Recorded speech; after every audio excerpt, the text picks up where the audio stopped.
क्या ये सिर्फ एक हार्ट अटैक था या कोई गहरी रची हुई साजिश?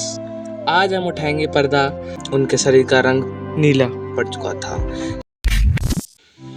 एक ऐसी आवाज जो विदेशी कंपनी के दिलों में डर पैदा करती थी। एक ऐसा व्यक्तित्व जो देशवासियों के दिल में स्वदेशी की आग जलाता था, लेकिन वो आवाज एक दिन अचानक खामोश हो गई। क्या ये सिर्फ एक हार्ट अटैक था या कोई गहरी रची हुई साजिश? आज हम उठाएंगे पर्दा उस सवाल से जो आज भी जिंदा है। राजीव दीक्षित की मृत्यु, हादसा या हत्या? राजीव दीक्षित एक ऐसा नाम जिसने भारत के हर कोने में स्वदेशी की अलख जगाया। एक वैज्ञानिक थे जिन्होंने भारतीय विज्ञान, चिकित्सा और आयुर्वेद को नई पहचान दी। उन्होंने 4000 से भी ज्यादा भाषण दिए, MNC कंपनियों, कोल्ड ड्रिंक्स, एलोपैथी दवाइयों के खिलाफ खुलकर बोले, भारत सरकार की कई नीतियों पर भी सख्त सवाल उठाए। बाबा रामदेव के साथ मिलकर भारत स्वाभिमान आंदोलन की शुरुआत की और देश भर में जन जागरण फैलाया। 29 नवंबर 2010 को भिलाई, छत्तीसगढ़ में एक कार्यक्रम के बाद रात में उनकी तबीयत अचानक बिगड़ गई। उन्हें दावा किया गया कि उन्हें हार्ट अटैक आया और रात में ही उनका निधन हो गया। लेकिन सवाल ये है, एक स्वस्थ व्यक्ति को अचानक दिल का दौरा क्यों पड़ा? क्यों उन्हें तुरंत पोस्टमार्टम के बिना ही हरिद्वार भेजा गया? रातों रात उनका अंतिम संस्कार क्यों करवा दिया गया? घटना के बाद कुछ चश्मदीदों ने जो बात बताई वो चौंका देने वाली थी।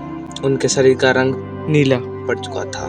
ये जहर के लक्षण होते हैं। उनके शरीर से झाग निकल रहा था जो आम हार्ट अटैक में नहीं होता। उनके मोबाइल, डायरी और जरूरी दस्तावेज भी गायब थे। कोई मेडिकल रिपोर्ट सार्वजनिक नहीं हुई। इन संकेतों से संदेह गहरा है कि क्या उन्हें जानबूझकर जहर दिया गया था। राजीव दीक्षित ने खुलकर विदेशी लाभियों के खिलाफ आवाज उठाई थी।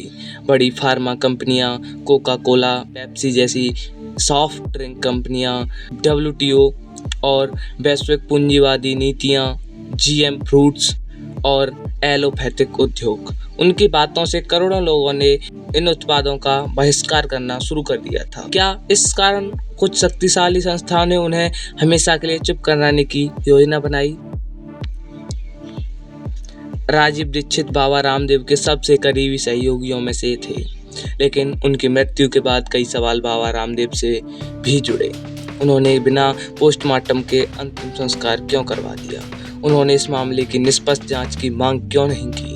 हालांकि बाबा रामदेव ने बार बार कहा कि वे खुद दुखी थे और उन्होंने किसी भी साजिश से इनकार किया, लेकिन संदेह अब भी बना हुआ है।